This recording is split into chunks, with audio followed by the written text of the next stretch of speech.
오늘은 웨스트민스터 신앙고백서 제2장의 마지막 3항에 대해서 살펴보는 시간입니다. 삼위일체에 대해서 계속해서 보고 있는데, 삼위일체라고 하는 이 주제는 굉장히 방대하면서도 어려운 그런 주제입니다. 제가 오늘 광고 1번에도 써놓긴 했는데, 우리가 하나님을 믿는다는 것은 무엇일까요? 하나님을 믿는다, 예수님을 믿는다라고 하는 것은 어떤 의미를 내포하고 있는 것일까? 우리가 보통 전도할 때 예수님 믿으세요, 예수 믿으세요, 예수님 믿고 우리가 함께 교회에 오세요, 교회 생활하면 좋겠습니다, 이렇게 이야기를 하는데, 과연 예수님을 믿는다는 것, 하나님을 믿는다는 것, 교회를 다닌다는 것은 어떤 의미들을 포함하고 있는 것일까? 이런 생각을 해본다면 참 쉽게 생각할 수 없는 것이다. 그러나 오늘 제가 이 웨스트민스터 제2장의 3항을 함께 말씀으로 나누면서 이런 말씀을 드리고 싶습니다. 하나님을 믿는다는 것, 그렇죠? 예수님을 믿는다는 것, 우리가 기독교를 믿는다는 것은 곧 삼위일체 하나님을 믿는 것이다 라고 말씀드리고 싶어요. 그렇기 때문에 우리는 예수 믿으세요, 이 말이 틀린 게 아니지만, 당연히 맞는 말이지만, 예수를 믿는다는 것은 곧 뭔데요? 라고 하는 질문에 깊이 고민해 볼 필요가 있다는 것입니다. 우리가 그래도 지금 신앙생활을 오래 하신 편들이잖아요, 여기에 계신 분들은. 그렇다면 당신이 믿는 기독교는, 당신이 믿는 하나님은, 하나님을 믿는다는 것, 예수님을 믿는다는 것은 곧 무엇입니까? 라고 하는 질문에 우리가 신학을 하신 우리 목사님들처럼 1시간 동안, 2시간 동안 유수하게 이 대답을 막 풀어가지는 어렵잖아요, 사실 솔직하게. 그거는 정말 어려운 일일 수 있지만, 어떤 이상한 소리 하는 사람 앞에서 그거는 아닌데요, 이단이 와가지고 하나님을 믿는다는 건 이런 겁니다 라고 얘기했을 때, 내가 목사님처럼 신학자처럼 1시간 2시간 얘기할 수 있는 그런 풍성함은 없어도 그것은 아닌 게 확실합니다 라고 정도는 얘기할 수 있어야 되지 않겠나, 내 마음 가운데. 그렇다면 우리가 기독교를 믿는다, 하나님을 믿는다라고 하는 것에 있어서 삼위일체에 대하여 알지 못한다면 그렇게 될 수 없다는 거예요. 삼위일체에 대하여 우리가 바르게 알지 못한다면 그것은 아닌 것 같은데요, 이런 얘기를 하기가 어렵다라는 것입니다. 그래서 오늘 이 삼위일체에 대하여 참 어려운 일이지만 그럼에도 불구하고 살펴봐야 된다. 제가 수학 공식을 하나 물어볼 테니까 대답해 보세요. 호진이가 대답해 볼래? 수학 공식, 채훈이가 한번 대답해 볼래? 수학 공식? 역시 채훈이가 자신이 있어요, 보니까. 33은 9, 맞아요. 오늘 공식을 아주 잘 알고 있네요. 그런데 여러분, 33은 9라고 하는 이 공식을 우리가 외운 다음에 이해하게 된 것일까요? 아니면 이해했기 때문에 외워진 것일까요? 9, 7에 63. 훌륭하네요, 아주. 네. 9, 7에 63이라는 게 우리가 이해가 되기 때문에 이걸 외운 걸까요? 아는 걸까요? 이 지식이 있는 걸까요? 아니면 외웠기 때문에 이 지식이 우리에게 수반된 것일까요? 어느 한쪽이 100% 맞다라고 이야기하기는 어려울 것입니다. 그러나 만약에 더 어려운 2차 방정식, 3차 방정식, 근해 공식, 미적분, 저도 몰라요. 공식 외워보라 몰라요. 그런데 이러한 공식들이 있을 때 그것을 이해하고 외우는 경우가 많을까요?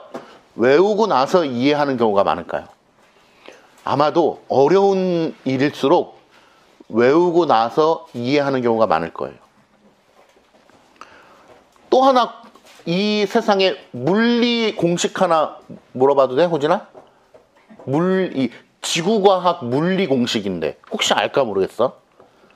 해는 어느 쪽에서 떠요? 해는 동쪽에서 뜰까? 북쪽에서 뜰까? 남쪽에서 뜰까? 동쪽에서 뜰까? 해는 동쪽에서 뜨죠, 해가. 네. 동쪽에서 떠서 어디로 져요? 서쪽으로. 맞죠? 여러분? 아주 어려운 공식인데 여러분 잘 알고 계십니다. 우리가 해가 동쪽에서 뜬다라는 이 사실을 막 우리가 가서 측정해보고 막 만환경으로 보고 그러지 않았죠. 그냥 그 공식이 우리에게 주어졌고 우리는 그것을 그냥 외웠어요. 그렇게 받아들인 것입니다.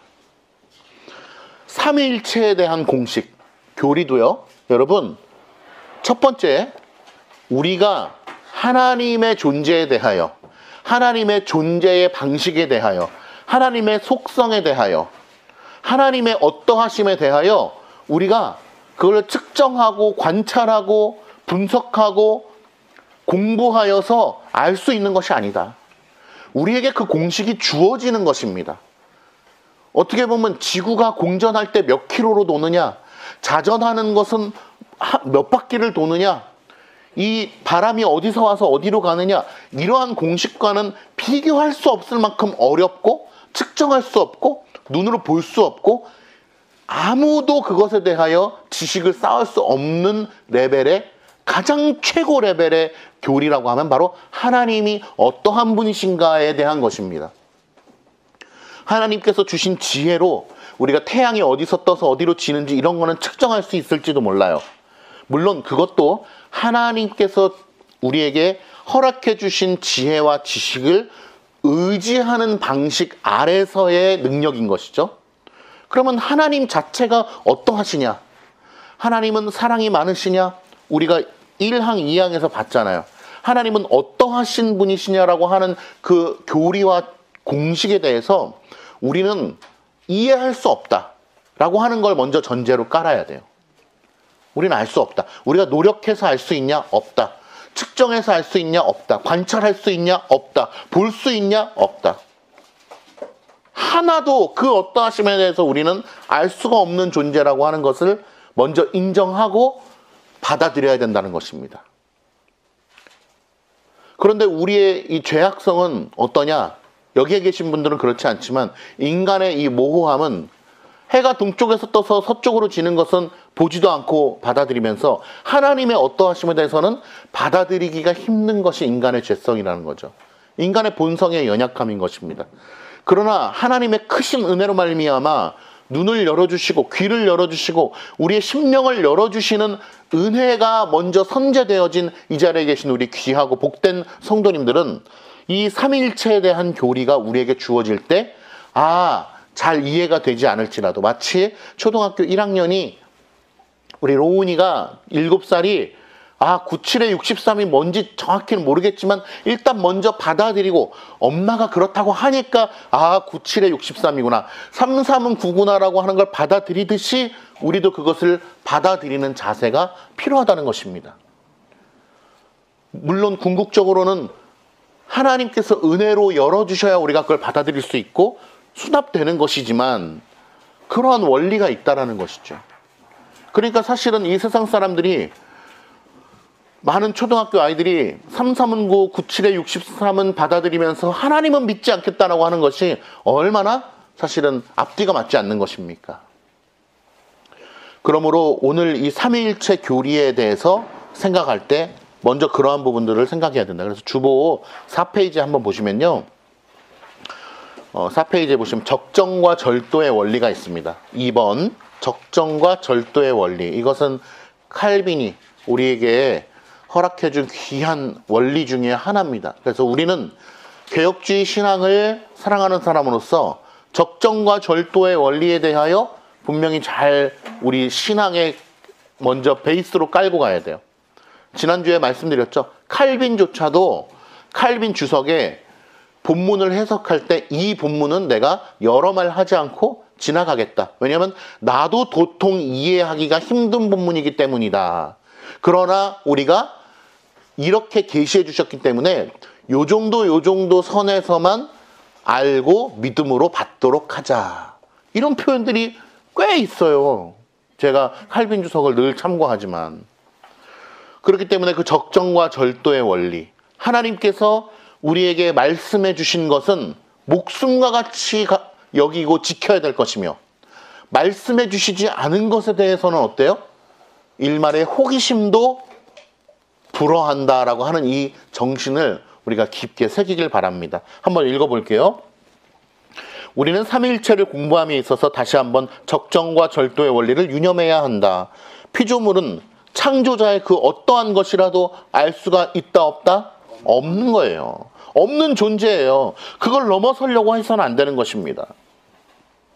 창조자의 그 어떤 것에 대해서도 조금이라도 알 수 있는 존재가 아니다. 그러니 하나님께서 계시의 말씀을 통해 그리고 성령 하나님의 그 깨닫게 하시는 은혜 가운데 알려주시는 만큼만 알 수 있는 것입니다. 요컨대 겸손하게 인간의 전적인 한계를 기억해야 돼요. 그리고 동시에 하나님께 귀하고 복된 삼위일체 교리에 대해서 풍성히 깨닫게 해주시기를 소원하며 간구하자. 예, 이러한 심령을 가지고 우리가 삼위일체 교리에 대해서 알아야 된다. 그런데 잘 이해가 안 되는 경우가 많이 있을 겁니다.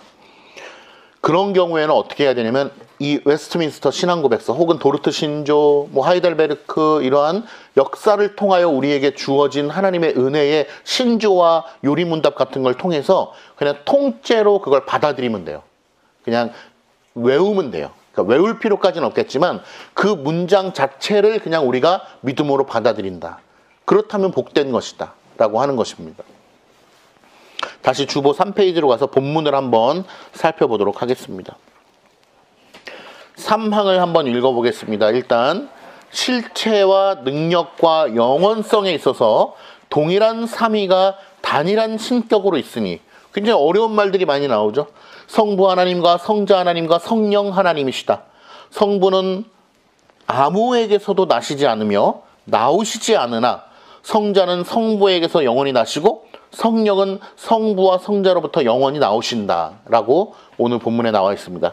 요 어려워 보이는 문장을 제가 몇 문장 안 되니까 오늘 1시간에 걸쳐서 잘 분해해 드리고, 우리 성도님들이 삼위일체에 대해서 내가 잘은 모르지만 다 설명하라고 하면 내가 못하겠지만 그래도 그 문장을 있는 그대로 받아들임으로써 이단들은 최소한 쳐낼 수 있는 그런 정도의 어떤 지식을 갖춰야 되겠다, 이런 목표를 가지고 오늘 한번 살펴보겠습니다. 자, 3항 첫 번째 보면 실체라는 단어가 나와요. 근데 이 실체라고 하는 단어는 우리가 성경에서 잘 쓰여지지 않는 말이잖아요. 하나님을 우리가 지칭하면서 이야기하는데 실체다. 같은 말로 옛날 우리 성경에서 어떤 말을 좀 썼었냐면요, 본체, 하나님의 본체시다, 이런 말 한번 들어보셨을 거예요. 그래서 실체, 본체 혹은 본질, 근원, 이런 말들이 사실은 다 같은 단어로 쓰이고 있는 거예요. 오늘 하나님을 지칭하는 데 있어서 실체, 이게 존재론적 어떤 철학적 의미를 담고 있는 거예요. 근데 문제는 옛날 성경에 본체라는 말이 많이 나왔거든요. 근데 본체라고 하면 사람들이 어떻게 오해를 하냐 하면은 체가 무슨 체자일까요? 한문으로 몸체란 말이에요. 그러니까 하나님은 사실 영이시기 때문에 없잖아, 안 보이는 분이에요. 그러니까 물질적인 세계에서 존재하는 분이 아니란 말이에요. 그런데 몸체자를 쓰니까, 특별히 이제 우리 어른 시대 때 한문을 많이 쓰셨잖아요. 그러다 보니까 본체라고 하니까 자꾸 어떻게 연상이 되냐면 그래도 무언가 존재하는, 이렇게 연상을 하는 거예요. 그래서 본체도 아니다, 이렇게 되는 거예요. 그래서 본체라고 하면 좀 오해의 소지가 있다라고 하는 거죠.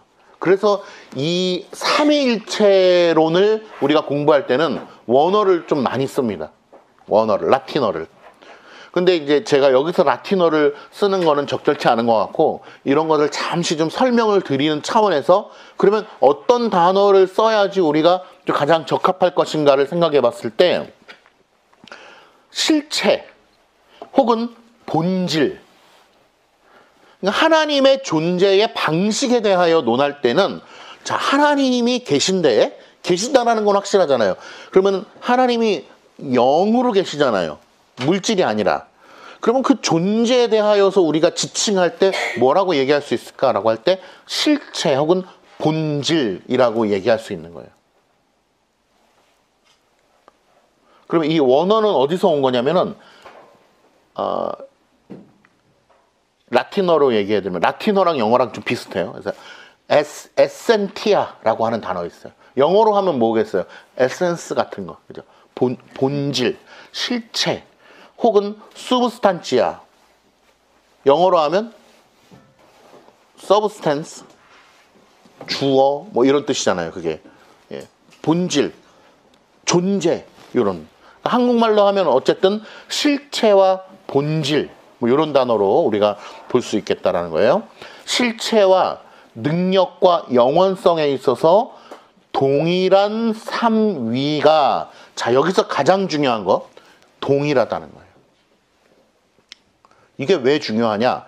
이 단어 하나로 이단이 갈려지고, 이 단어 하나로 사이비가 탄생을 하고, 이 단어 하나로 수많은 사람들이 목숨을 잃어가고, 이 단어 하나 때문에 정통이 생겨나기도 하고 사이비가 생겨나기도 하는 거예요. 그래서 우리가 콘스탄티노플 신경을 매주마다 하고 있는데, 여기에 보면 동일 본질이라는 말이 여러 번 나와요. 보면 나시때 만들어주신 것은 아니며 아버지와 동일 본질이시니라 라고 하는 단어예요. 이 동일 본질이라는 걸 설명하기 위해서 이 콘스탄티노플 니케아 신조가 나왔다라고 해도 과언이 아니에요. 그 동일 본질을 설명하기 위해서. 왜? 대부분의 사람들이 삼위일체를 이해하는 데 있어서 성자를 어떻게 이해하느냐?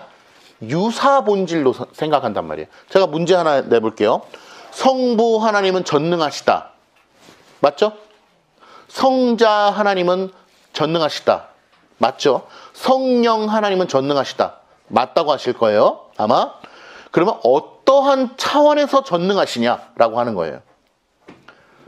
똑같이 전능하신데 성부 하나님이 전능하신 것과 성자 하나님이 전능하신 것이 동일한 의미, 완전히 동일한 의미에서의 전능하시냐라고 물어보면 아마 대부분의 현대교인은 전능하신 거는 같은데 조금 다른 의미에서 전능하죠. 왜? 하시는 일이 다르잖아요.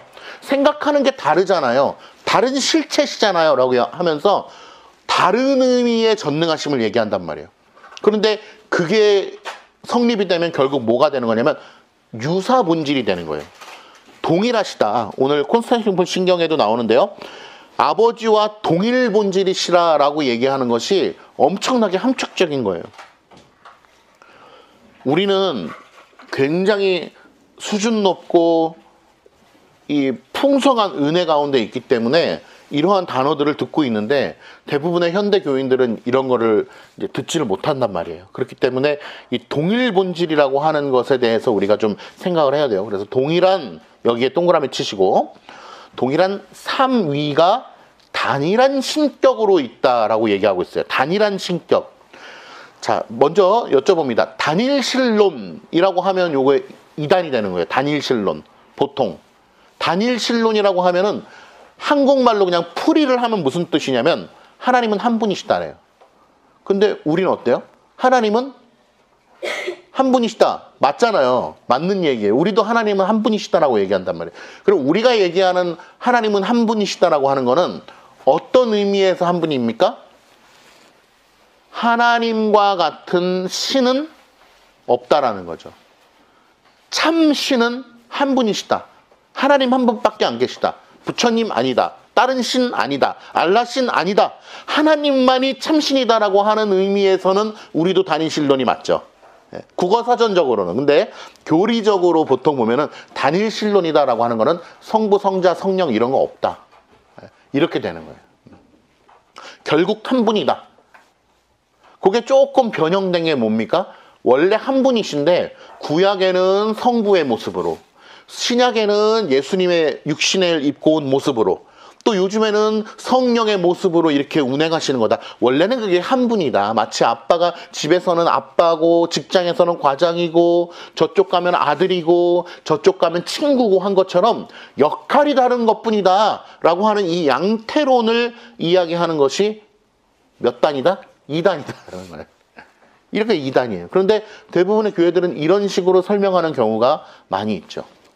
그래서 역사적으로 이 양태론, 원래 한 분이신데 형태가 다르게 역사하여 주시는 것이다 라고 하는 게 양태론, 요게 2단이다라는 거예요. 그러니까 우리가 그런 설명을 들었을 때 최소한 그건 잘못된 설명이죠 라고 할 줄은 알아야 된다는 거죠. 그리고 여기서 또 어떤 이단이 나오냐면은 성자가 성부 하나님과 동일 본질은 맞는데, 동일 본질 같은 전능하신 거는 맞는데 그래도 조금 다르지 라고 하는 의미로 가는 거예요. 인간의 본성은 자꾸 그래요. 성부 하나님과 성자 하나님이 전능하신 건 인정해. 두 분 다 하나님이신 건 인정해. 그런데 조금 다르지. 왜? 우리는 여기에 함정에 빠지거든요. 성부, 무슨 부자죠? 아비부. 성자, 무슨 자자죠? 관계성에 있어서 아버지와 아들이란 말이에요. 그러니까 다를 수밖에 없지라고 생각하는 인간의 언어적 한계 속에 빠져버리는 것이죠. 그런데 하나님께서는 분명히 성부와 성자, 오늘 이 박스에 보시면요 39번 각주가 있어요. 39번 각주 보시면 그 내용이 뭐냐면 성자는 성부에게서 영원히 나시고 라는 단어가 있어요. 근데 여기서 난다라고 하는 거는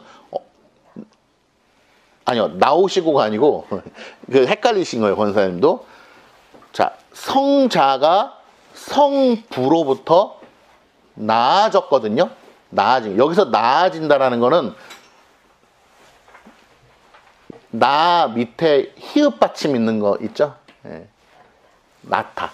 예. 엄마가 마치 아들을 낳는 것처럼 나아지셨다. 그러니까 예수님 입장에서는, 성자 입장에서는 나아지신 거예요. 수동태죠. 성부 입장에서는 어때요? 낳으신 거죠. 그러니까 당연히 아버지가 좀 높지 않겠어? 아버지니까 아무래도 능력이 똑같이 전능하셔도 조금 더 목소리가 좀 더, 아들은 아이고 아버지, 그리고 성부 하나님은 아들아 좀 그렇지 않겠어? 라고 하는 언어적 한계에 빠지는 거예요. 인간은. 그러니까 당연히 성부가 조금 위고 성자도 전능하시지만 그래도 1cm 정도 낮은 전능하심 아니겠어? 라고 하는 차원에서 성부와 성자를 이해하는 것이 바로 어떤 이단? 종속론이에요. 종속론. 이러한 종속론을 펼쳤던 대표적인 학자가 아리우스주의.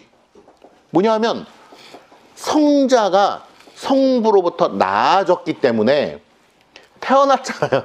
이 말 그대로 하면 나아졌기 때문에 성자 예수님이 안 계신 때가 있었다. 우리 로운이가 그런 말 하잖아요. 오빠가 여기 3살 때 나는 없었어? 이런 거 얘기하잖아요. 나는 그 엄마 뱃속에 있었어? 이런 거 물어보잖아요. 채훈이가 2살 때는 로운이가 없었잖아요. 그죠?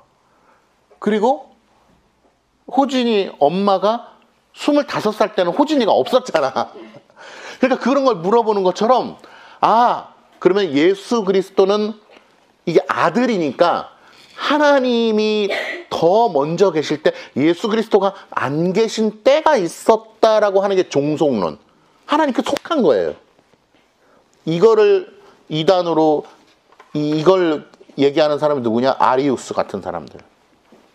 혹은 칼빈과 논쟁하고 결국엔 사형당했던 세르베투스 같은 사람들.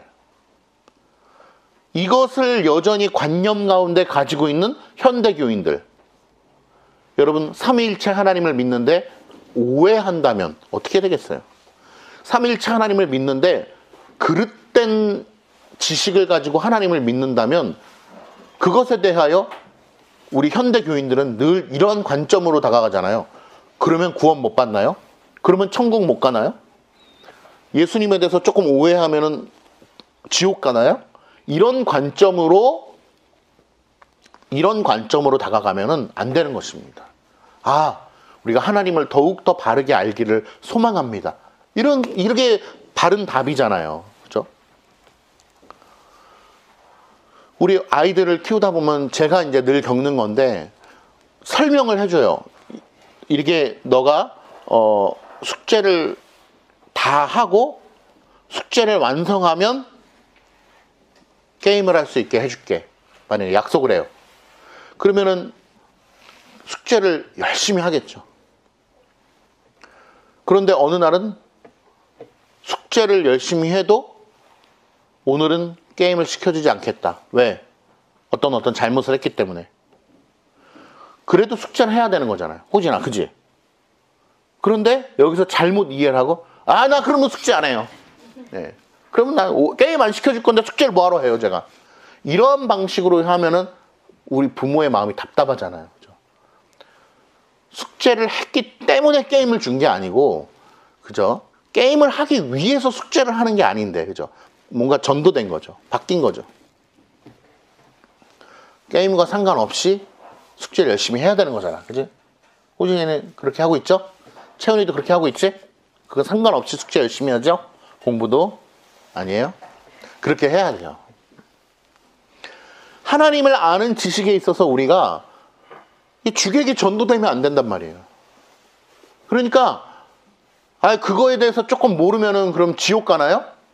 그건 아닙니다. 그럼 뭐 굳이 뭐 그거 공부할 필요 뭐 있어요? 이러한 방식으로 되면 앞뒤가 바뀌어 버리는 거예요. 결국에는 무엇입니까? 우리가 믿는 것. 그 사람의 심정은 뭐예요? 믿는 것, 교회 다니는 것, 예수님 믿는다라고 하는 게 천국 가기 위해서 믿는 거죠? 라고 하는 거예요. 그런데 여러분, 예수님 왜 믿으세요? 나 천국 가려고요. 믿는 것 자체가 수단이야. 왜 믿으세요? 천국 가려고요. 구원 받으려고요. 그러면 이게 게임과 숙제를 혼동하는 자식의 모습과 뭐가 다르냐는 거예요. 근데 너 열심히 믿어도 저 구원 못 받을 수도 있는데 라고 얘기해버리면 나 그러면 안 믿어요. 나 그러면 하나님 나쁜 놈이지. 하나님 왜 믿어? 하나님 뭐하러 믿어? 이렇게 나오는 거예요. 그러니까 하나님의 영광이라고 하는 것이 최우선적으로 우리에게 선제되어지지 않는다면 믿음의 방향 자체가 바뀌어버리는 거예요. 그러니까 삼위일체 하나님에 대해서 바르게 아는 것에 대해서 우리가 관심을 가지고 그것 자체로도 굉장히 본질적인 일이구나라는 것을 깨달아야 되는 것이죠. 주님의 이름으로 축원합니다. 삼위일체 하나님에 대해서 바르게 아시기를 권면드립니다. 그러한 은혜가 우리에게 있기를 소망하는 것이죠. 그 다음 문장 볼게요. 단일한 신격으로 있다. 단일신론이라고 하면은 보통 이제 문제가 있는 거죠. 성부 하나님과 성자 하나님과 성령 하나님이시다. 여기까지는 됐고, 성부는 아무에게서도 나시지도 않으며, 자, 이거를 뭐라고 부르냐면요. 거기 밑줄 그시고, 성부는 아무에게서도 나시지도 않았다라고 하는 거를 우리가 보통 뭐라고 그러냐면 전 신성의 근원이라고 그래요. 그러니까 성자는 성부로부터 나아지셨잖아요. 근데 성부는 그렇지가 않아요. 그래서 성부는 전 신성의 근원이다라고 우리가 보통 얘기를 합니다. 그 다음에 성자는 어때요? 성부에게서 나아지셨다라고 해요. 그런데 여기서 중요한 거, 영원히 나아지셨다라는 거예요. 시간 개념이 있습니까? 없습니까? 없어요. 하나님이 언젠가 그 타이밍에 나아지셨다라는 게 아니에요. 그러니까 이거를 영원이라고 하는 개념을 우리가 깊게 받아들이지 않으면 성자도 성부로부터 나아진 때가 있는 건 아니냐 이렇게 되는 거예요. 그 때가 없어요. 영원한 나으심이라고 표현해요. 그런데 그 영원히를 우리가 간과해버리면 나아지신 때가 있는 것 아니냐. 그러니까 당연히 하나님 성부보다 성자가 좀 뒤늦게 생긴 개념 아니냐라고 이해를 하는 것입니다. 그러나 그렇지 않다. 영원히 나아지셨다라고 하는 개념을 잘 알아야 돼요. 그래서 이 각주 39번에 보면요. 요한복음 1장 14절인데 이 요한복음이 펼쳐져 있으시다는 전제하에 한번 보겠습니다. 요한복음 1장 14절. 한번 눈으로 한번 같이 입술로 읽어보겠습니다. 시작. 말씀이 육신이 되어 우리 가운데 거하심에 우리가 그의 영광을 보니 아버지의 독생자의, 보세요. 독생자라는 단어가 여기서 중요한 거예요. 그래서 독생자. 성령님을 가리킬 때 우리가 성부의 독생자라고 표현하지 않죠. 성령 하나님을 얘기할 때 독생자셔 이렇게 얘기 안 한단 말이에요. 성부 하나님의 아들이야 이렇게 얘기 안 해요. 근데 성자 하나님을 우리가 지칭할 때 성경이 뭐라 그러냐면 하나님의 아들이다, 독생자다 라고 얘기해요. 예, 좀 깨워주시죠. 독생자다. 그리고 요한복음 18절 1장 18절에도 보세요. 본래 하나님을 본 사람이 없으되 아버지 품속에 있는 독생하신 하나님이 나타나셨느니라. 독생하신. 그러니까 보세요. 성자 하나님은 독생자구나. 하나밖에 없는 아들이구나. 하나님으로부터 나아지신 아들이구나. 그런데 어떻게 나아지신? 영원히 나아지신. 그 때가 있다 없다? 타이밍 포인트가 없다. 그런데 그 때를 강조하시는 사람들이 결국 이단으로 빠지는 거예요. 예수 그리스도가 없을 때가 있지 않았냐. 하나님으로부터 나아지신 거니까 좀 더 열등한 것이 아니냐. 그러나 그것이 아니라는 것을 수많은 신조와 또 성경의 말씀을 통하여 신조와 요리문답을 통하여 우리에게 설명해주고 있는 것입니다.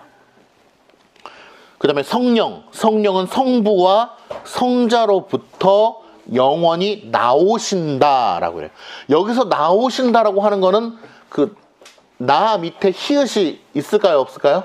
없는 거예요. 여기서는 그냥 나온다. 예, 나온다라는 거예요. 그래서 우리가 자 보세요. 이 콘스탄티노플 신경에 보면요. 밑에 보면 또한 성령을 믿사오며 이는 주 되시며 생명을 주시는 자이시니 아버지로부터 뭐라 그러죠? 발출하시며. 그래서 성부로부터 혹은 성자로부터 성령님은 나오신 분인데, 그러니까 나와지신 분인데 성령은 어렵죠. 그런데 이거를 한문으로 뭐라 그러냐면 발출이라 그래요. 발출. 그러니까 성령님은 성부로부터 혹은 그리고 성자로부터 발출되어지신 분이에요. 발출하신 분. 그런데 성자를 지칭할 때는 우리가 뭐라 그러냐면 발생이라고 합니다. 나아지심, 발생, 날생자 써서. 왜 그럴까요? 오늘 요한복음 1장 14절 읽었잖아요. 성자는 누구시기 때문에? 독생자이기 때문에 날생을 쓰는 거예요. 성령님은 그의 영이시기 때문에 날출을 쓰는 거예요. 발출.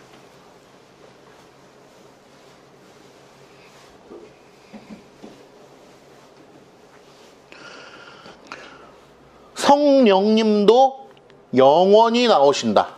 이렇게 적혀 있죠. 영원히. 즉 삼위일체 하나님은 시간적 관념을 우리가 대입을 하면 안 돼요. 시간적 개념을 대입하면 안 된다. 자, 그래서 주보 3페이지에 본론에 보시면 하나님은 어떻게 존재하시는가? 한 분 하나님이 세 구별된 격위 혹은 위격으로 존재하신다. 세 위격이 각각 하나님이시다.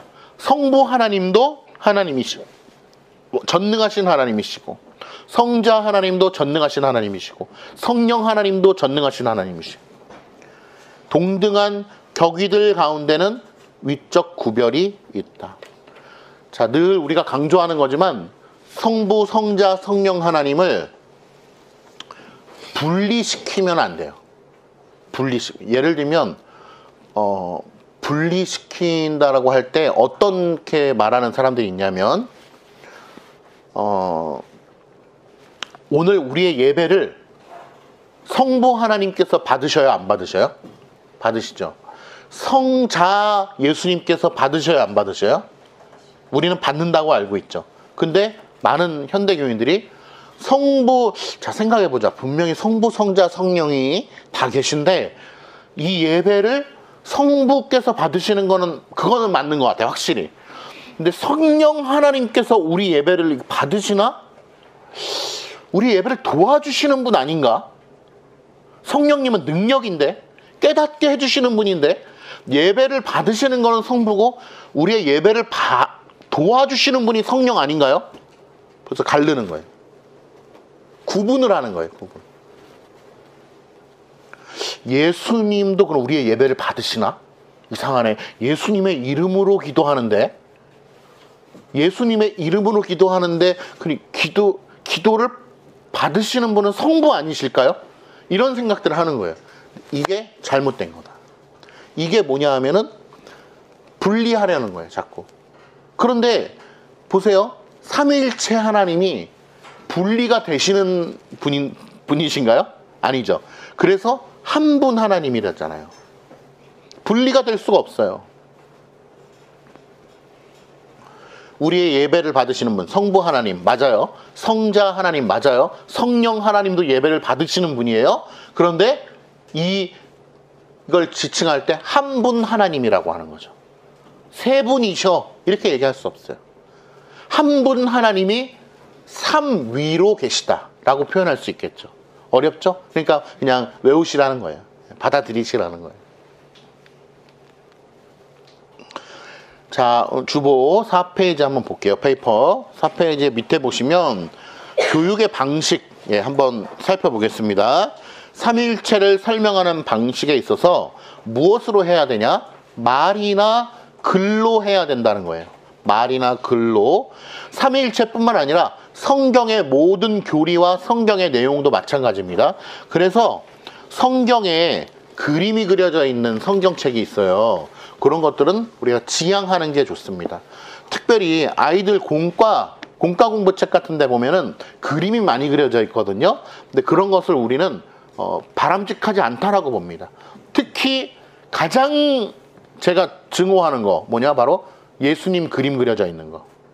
성부 그림이 있어요, 없어요? 보통? 없죠? 성령 그림이 있어요, 없어요? 없죠? 근데 성자는 그림이 반드시 그려져 있어요. 공과책에 보면. 근데 그런 것들을 아주 극히 저는 안 좋아합니다.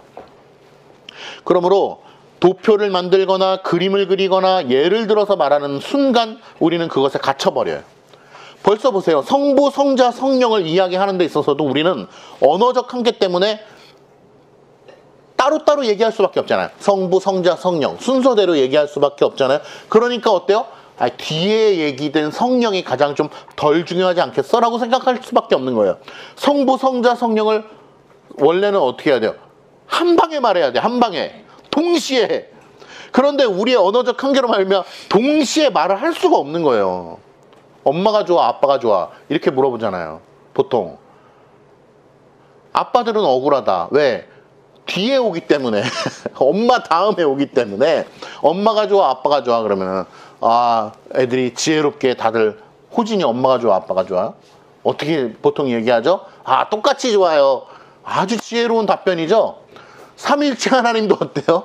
동일하신 분이시다. 성부가 좋아 성자가 좋아 성령이 좋아 한 분이신데 어떻게 그 따로따로 얘기할 수가 있습니까? 이렇게 대답할 수 있다면 너무 좋겠다 그런 생각이 들어요. 그래서 그림을 통해서 설명하려고 하는 방식은 아주 극히 지향되어야 될 방식이다라고 하는 거예요. 어려운데요.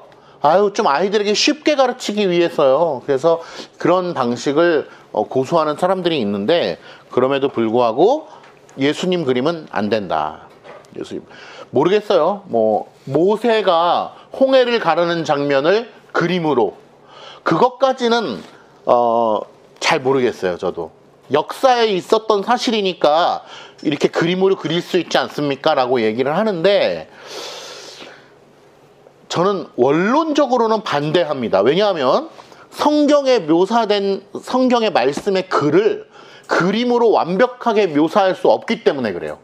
그런데 사람들은, 특히 아이들은 그림으로 보면 그것이 잔상이 남아서 그 그림이 곧 성경인 줄 알고 이해를 한단 말이에요. 예를 들면 만화 영화 이집트 왕자 보신 적 있으시죠? 이집트 왕자에 보면 모세가 나오잖아요. 모세가 거기서 홍해를 가를 때 어떻게 혹시 하는지 아세요? 지팡이를 멋있게 하기 위해서 바닥에다 찍습니다. 딱 찍으면은 그 지팡이를 중심으로 해서 물이 샥 갈라지는 그런 영상이 이집트 왕자에 나오거든요. 근데 성경에 보면 사실 지팡이를 바닥으로 찍었다라는 말이 없단 말이에요. 그러니까 그렇게 점점 곡해되고 멋있게 이렇게 만들어지는 경향이 있기 때문에 그림이나 영상이 우리에게 늘 리스크를 가져다 준다라고 하는 걸 알아야 됩니다. 자, 주보 5페이지에 보시면 다니엘신론, 하나님은 한 분이시다라고 하는 개념이죠. 한 분밖에 안 계시다. 이거에 대해서 이해해야 된다. 하나님만이 참신이시다라고 하는 차원에서는 우리도 다니엘신론이 맞죠. 하나님만이 하나님이시다라고 하는 차원에서는. 그러나 삼위가 구별되지 않는 차원에서 다니엘신론을 얘기한다면 우리는 그것을 거절하고 이단으로 정죄해야 되는 것입니다. 삼위일체 하나님의 고유성과 통일성, 아까 말씀드린 건데요. 삼위 하나님은 분리되지 않는 방식으로 우리에게 역사하신다라는 것입니다. 하나님은 분리되지 않는 선에서 한 분이시고 그렇게 존재하시고 역사하신다라는 거예요. 그러면 오해할 수 있어요. 예수 그리스도께서 십자가에서 죽으실 때, 자, 예수님이 십자가에서 돌아가셨죠? 자, 그러면 이것을 성부가 죽은 거라고 얘기할 수 있어요, 없어요? 없죠. 성령이 죽으신 거다 얘기할 수 있습니까? 없죠. 그럼 성자가 죽으신 거라고 얘기할 수 있습니까, 없습니까? 되게 어려운 문제죠. 그렇게 얘기하면 안 되고 성자 하나님의 육신이 죽은 거잖아요. 육신이. 성자 하나님이 죽은 게 아니잖아요. 그죠? 하나님은 죽으실 수 없는 분이잖아요. 그러니까 육신이 십자가에 매달려서 돌아가신 거죠. 그러면 그 순간만큼은 성부, 성자, 성령이 단절된 거냐? 그렇게 얘기할 수 있어요? 그 순간만큼은 죽으시는 순간이니까 단절됐냐? 성부는 저기 우주 끝에 가서 그냥 지켜보고 계셨냐? 그렇게 할 수 없다는 거예요. 그래서 패션 오브 더 크라이스트라는 영화에 보면은 예수 그리스도께서 죽으시는 순간에 그러니까 예수 그리스도께서 죽는다는 건 예수 그리스도의 육신이 죽으시는 그 순간에 그 영화에서 어떻게 묘사되어 있냐면 저 우주 위에 하늘 끝에서 눈물방울이 쫙 떨어지면서 땅에 뚝 떨어지고 그때부터 하늘이 어두워지고 비가 쏟아지는 장면이 영화 가운데 있거든요.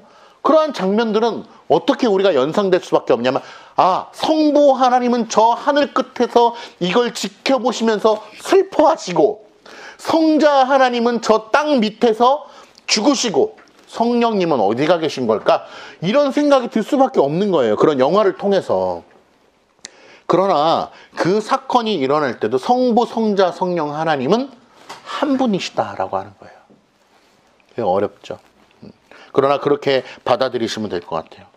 그러나 우리가 예수 그리스도의 이름으로 기도한다라고 얘기할 때 그런 예수 그리스도의 고유성이 적용되는 게 맞는 거죠.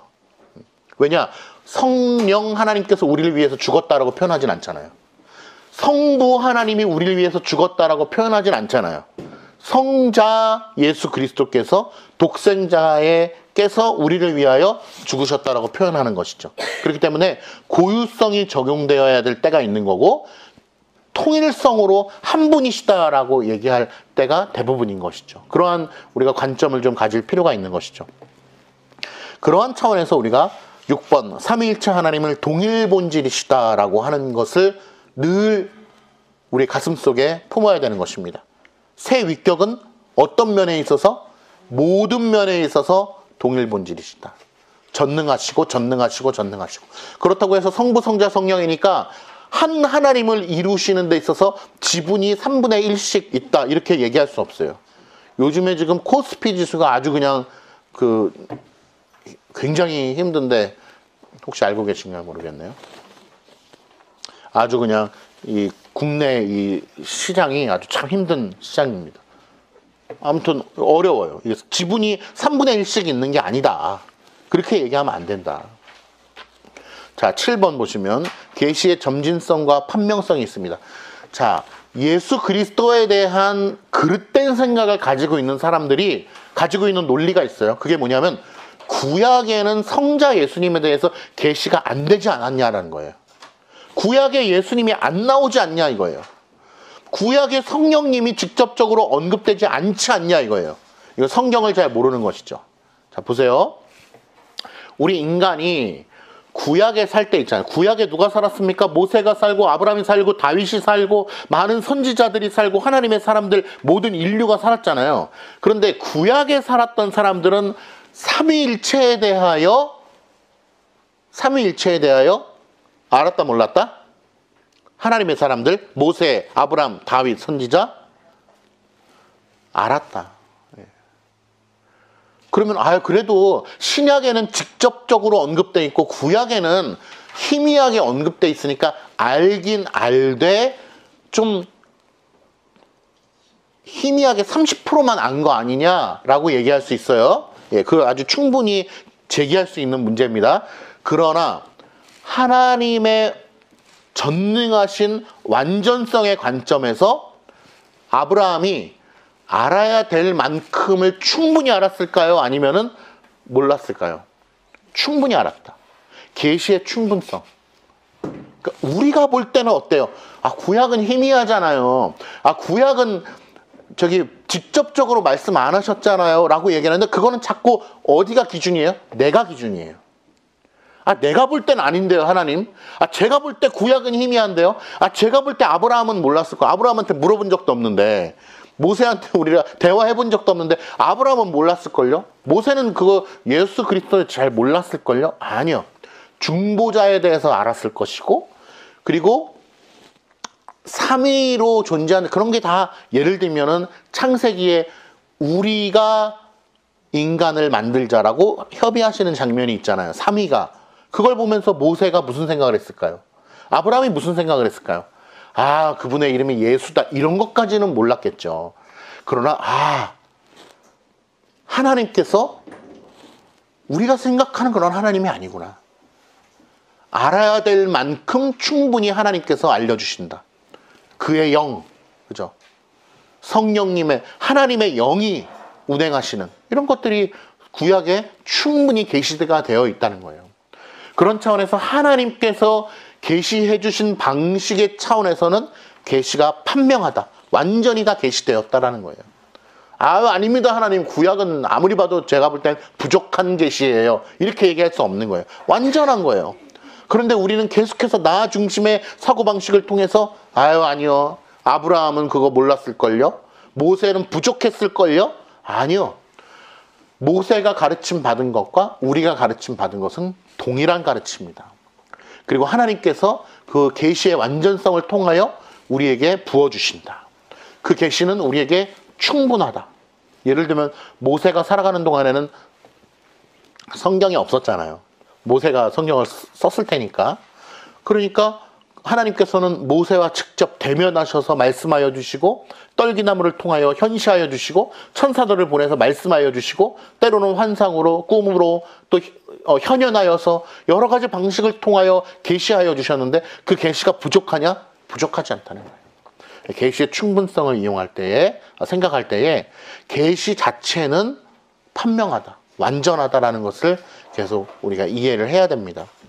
그러면 인간의 차원에서 우리의 부족함의 차원에서 목사님 제가 20살 때는 요 정도밖에 못 깨달았는데 지금 나이를 먹고 나니까 하나님의 말씀이 좀 더 깊이 깨달아졌습니다. 라고 하는 차원에선 점진성을 이야기할 수 있죠. 제가 참 이해가 더 넓어지고 지식이 쌓이면서 좀 더 이렇게 알게 되었습니다. 제가 부족하기 때문에 내 차원에서 인간의 차원에서는 그럴 수 있죠. 그러나 하나님이 계시해 주신 것이 부족하다 이렇게 얘기하면 안 되는 거예요. 결론을 맺겠습니다. 가장 중요한 단어는 바로 동일 본질입니다. 성부는 전 신성의 근원이시다. 이해되시죠? 그러나 성부, 아버지, 성자, 아들, 성령, 그의 영이라고 하는 것은 관계적인 차원에서 아버지, 아들을 얘기하는 것이지 본질적인 의미에서 아버지니까 더 높고 아들이니까 더 낮고 이런 개념을 생각해서는 안 되는 겁니다. 두 번째 줄, 성자는 성부로부터 영원히 이거 제가 좀 오타입니다. 나하고 밑에 히읗 받침이 있어야 됩니다. 나아지신다. 나와지신다가 아니고 나아지신다. 그래서 이걸 뭐라고 부르냐? 발생. 영원히. 성부는 성부 그리고 성자로부터 영원히 나오신다. 발출. 이것을 이야기할 때 동일 본질을 꼭 기억해야 됩니다. 말씀을 오해하면은 제대로 믿는 것이 아닙니다. 바르게 믿는 것이 아닙니다. 믿음은 하나님을 아는 참된 지식이라고 한 칼빈의 말을 다시 한번 유념하면서 우리가 바른 신앙을 통하여 삼위일체 하나님을 더욱 풍성히 알고 그로 인해 참 기쁨과 풍성한 은혜를 누리고 이 땅 가운데 살아가는 이 짧은 시간이지만 이 시간 동안 하나님 앞에 영광 올려드리는 우리 모두가 되기를 소망합니다. 기도합니다.